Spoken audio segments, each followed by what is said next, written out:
आणि आता या क्षणाची एक अत्यंत मोठी आणि महत्त्वाची बातमी महाराष्ट्राच्या राजकारणातली आपल्यापर्यंत येते। चंद्रकांत पाटील यांच्या घरी भारतीय जनता पक्षाच्या कोर कमिटीची बैठक पार पडलेली आहे। शिवसेनेला शह देण्याकरता पर्यायांची चाचपणी या बैठकीत करण्यात आली आहे। काँग्रेस आणि राष्ट्रवादीमधले 30 आमदार संपर्कात असल्याचं कळतंय। सेनेच्या डोकेदुखीपासून सुटका करण्याची ही रणनीती असल्याचं कळतंय। दिल्लीशी सल्लामसलत करून निर्णय घेतला जाणार, कदाचित अशी चर्चा आहे आणि महत्त्वाची घडामोड महाराष्ट्राच्या राजकारणातली ही आहे। सागर कुलकर्णी माझे सहकारी आपल्या संपर्कात आहेत। सागर,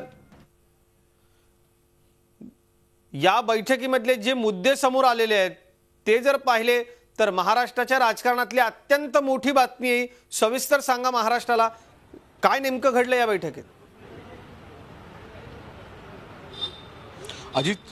अजित चंद्रकांत पाटील सार्वजनिक बांधकाम मंत्री आहेत। यांच्या निवासस्थानी विधान भवनमधल्या कॅबिनेट बैठकीनंतर फक्त भाजपाच्या वरिष्ठ नेत्यांची बैठक झाली।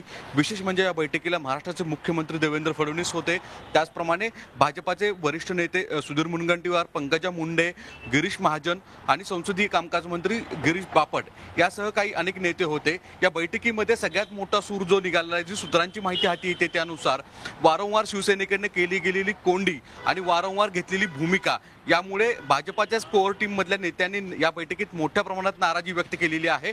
याबाबत मुळात शिवसेनेच्या भूमिकेमुळे वारंवार सरकारची प्रतिमा मलिन स्वरूपाची होतीये आणि कामकाज ही देखील होत नाही। या विरोधकांपेक्षा सत्ताधारी मधला असणारा मित्रपक्षच वारंवार आरोपाच्या ह्याच्यामध्ये करतोय किंवा वारंवार वेगळी भूमिका घेतोय। यामुळे मोठ्या प्रमाणात नाराजी व्यक्त केली आणि आपल्याला इतर पर्याय सेनेच्या व्यतिरिक्त करता येत आहेत का याची चर्चा पहिल्यांदा होतीये। ही मोठी गोष्ट आहे, कारण की यापूर्वी असे वारंवार घडत होतं, पण भाजपाच्या कोर टीम मध्ये या संदर्भात चर्चा होणं अधिवेशनाच्या दरम्यानच ही फार मोठी गोष्ट आहे।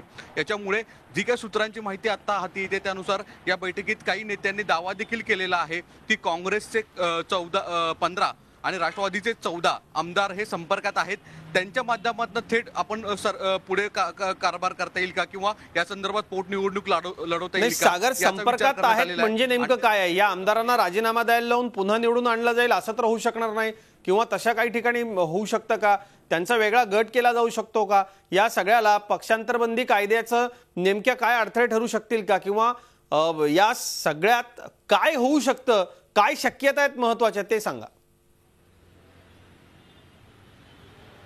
अजित, पक्षांतर्गत कायद्याचा जो नियम आहे त्यानुसार मोठ्या प्रमाणात 1/3 मेजॉरिटी लागेल। ती तितकी जरी शक्य नसली तरी जे काही आमदारांचे संख्याबळ आता भाजपाच्या नेत्यांमध्ये चर्चा होतीये त्यानुसार कदाचित त्या ठिकाणी त्यांचे राजीनामे देऊन परत एकदा पोटनिवडणूक लावली जाईल असंही सांगितलं जात आहे। पण हे सगळं होत असताना भाजपाच्या याच बैठकीमध्ये दुसरा एक असा सूर आलेला आहे की जर उत्तर प्रदेशमधल्या निवडणुकीचं वातावरण आणि इतर गोष्टींचं जर पाहता शिवसेनेच्या व्यतिरिक्त सरळ थेट मध्यावधीच निवडणुका जर गेल्या तर काय होईल याची देखील चाचपणी करता येईल। आणि या सगळ्या पार्श्वभूमीवर भाजपातले नेते देखील दिल्लीशी, जे महत्त्वाचे नेते आहेत दिल्लीतले पंतप्रधान असतील किंवा पक्षाचे प्रमुख असतील अमित शहा यांच्याशी देखील पुढच्या काही दिवसात संपर्क करतील। पण एक गोष्ट सरळ आहे की कुठे ना कुठेतरी शिवसेनेकडनं वारंवार होणाऱ्या त्रासामुळे किंवा अंतर्गत कलहामुळे भाजपाचे नेते या गोष्टीवर आता कुठे येत आहेत की पुढच्या काळामध्ये शिवसेनेच्या व्यतिरिक्त अन्य पर्याय उपलब्ध करता येतील का, अन्यथा मध्यावधी निवडणुकीला जाता येईल का?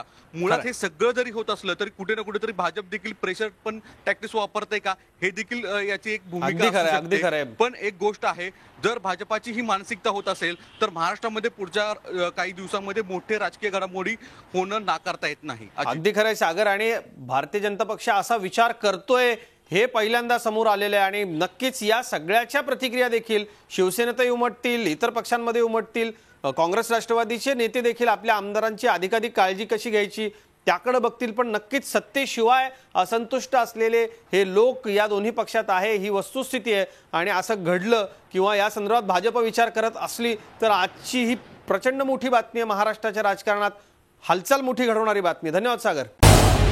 झी 24 तास रहा एक पाऊल पुढे।